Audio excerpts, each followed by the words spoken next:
एक घने और बड़े जंगल के पास मौजूद एक गांव में रंगैया नामक एक आदमी रहता था। उसका घर उसी जंगल के पास में था।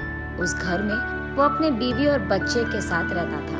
रंगैया उसी जंगल में पेड़ों को काटकर उन लकड़ियों को बाजार में बेचकर कमाए हुए पैसों से उसका जीवन चलाता था। ऐसे ही एक दिन लकड़ी काटकर उसको बेचकर आए हुए पैसों को घर ले आता है रंगैया। उसे देख उसकी पत्नी रत्नम्मा ऐसे कहती है, सारी जीवन ऐसे ही काटनी है क्या, लकड़ों को काटते हुए? अब क्या हो गया? क्या क्या हो गया? ज्यादा पैसा कमाना नहीं है तुमको, अपने बेटे को पढ़ाना नहीं है, घर नहीं खरीदना है, हमेशा इसी घर में रहते हुए उन्हीं लकड़ियों को काट कर उन्हें बेचकर जीना है क्या? ऐसे कहती है। जब देखो बस पैसों का ही चर्चा, और कुछ सोचती भी नहीं हो क्या तुम? हाँ, मुझसे पूछना है कि और कोई सोच नहीं है, पर आपका तो सोच नहीं बदल रहा। इसके बाद रंगैया उसकी बातों को सुन नहीं पाता है, इसलिए वो चुपचाप वहाँ से चले जाता है। उस रात को रंगैया अपने घर की खिड़की से बाहर देखते रहता है। दूर में उसे एक छोटी सी रोशनी दिखाई देती है और वो ये भी देखता है कि कई सारे गाड़ियाँ बाहर से जंगल की ओर और जंगल से बाहर की ओर जाते रहते हैं। मैं तो हर रोज इसी जंगल में काम करता हूँ। मैंने आज तक लकड़ियाँ काटते हुए किसी को आते या जाते नहीं देखा है, ना ही सुना है। लेकिन हर रोज रात के समय में यहाँ गाड़ियाँ आती जाती रहती है। मुझे कुछ तो करके जानना होगा कि वहाँ हो क्या रहा है। अगले दिन सुबह उठते ही जहाँ उसे कल रात रोशनी दिखी थी, उसी तरफ जाता रहता है रंगैया। वहाँ उसे झाड़ियों के बीच एक गुफा दिखाई देती है। उस गुफा में वो डरते डरते जाता है।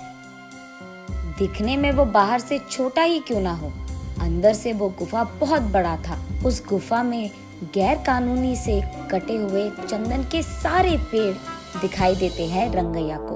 उन सारे पेड़ को देख रंगैया को सारा विषय समझ आता है।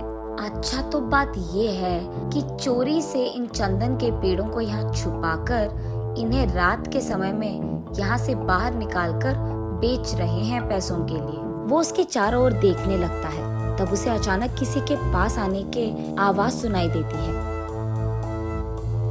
तुरंत वो एक चंदन के बड़े पेड़ों के पीछे छिप जाता है।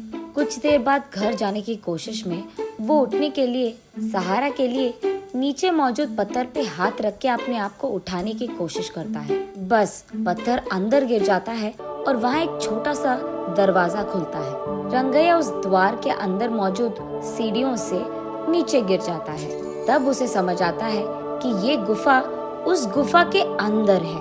तब वो देखता है कि उस गुफा में कहीं ऊपर से थोड़ी सी रोशनी आ रही थी। चारों ओर अंधेरा था, लेकिन वो रोशनी जिस दिशा में गिर रहा था वहाँ बैंगन का छोटा सा एक पौधा था। उस पे लंबे और बड़े अच्छे बैंगन फूले हुए थे। तब रंगैया सोचता है कि शायद बारिश या हवा के कारण बैंगन का बीज यहाँ गिर गया होता, इसीलिए यहाँ पे बैंगन का पौधा मौजूद है। चलो कोई नहीं, बैंगन तो बहुत अच्छे दिख रहे हैं, आज अगर इन्हें घर ले जाऊंगा तो आज का खाना तो हो जाएगा।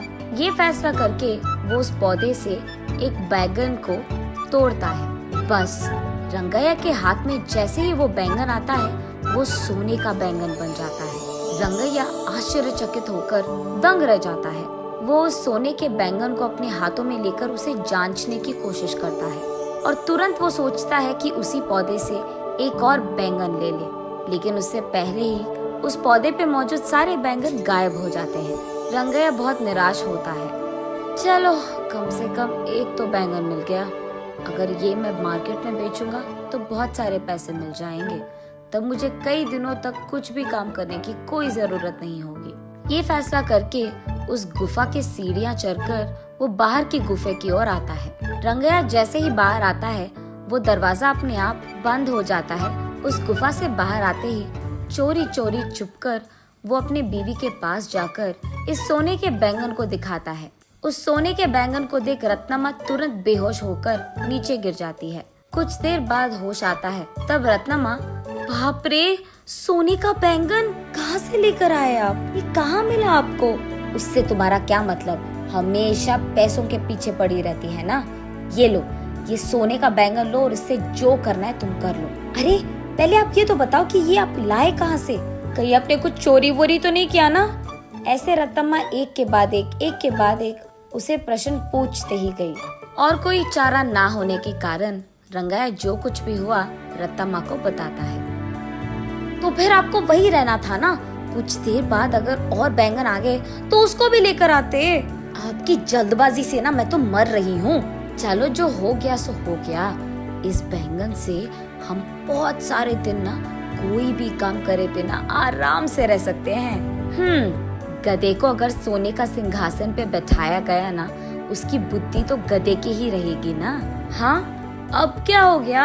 इसका मतलब क्या है? इसी घर में रहते हुए चैन की जिंदगी नहीं चाहिए मुझे। आप 2-3 और सोने के बैंगन लेके आए, तब हम बड़े घर में आराम कर पाएंगे। देख, हमें नहीं पता कि उस पौधे पे वापस सोने के बैंगन आएंगे कि नहीं, और इतना ही नहीं, उस गुफा में जाना बहुत बहुत मुश्किल है और घातक भी। वहाँ चंदन के पेड़ छुपे हैं रत्ना। अगर मैं पकड़ा गया ना, मेरा लाश तक नहीं मिलेगा तुझे। अब इस सब की क्या जरूरत है? जितना है उतने में खुश रहेंगे, कहता है रंगैया। तुम मर्द हो भी? वहाँ के चंदन के पेड़ों के बारे में जाकर पुलिस को बता दो। वहाँ के चोरों को वो खुद लेकर जाएंगे और चंदन पेड़ भी खाली कर देंगे।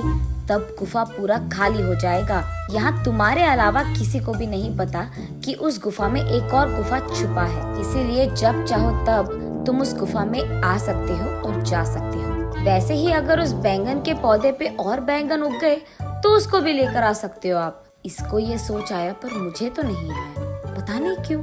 ऐसे रंगैया अपने मन में सोचता है। ठीक है, वो सब मैं देख लूंगा। तुम फिलहाल इस सोने के बैंगन को बाजार लेकर इसे बेचकर पैसे लेकर घर आओ।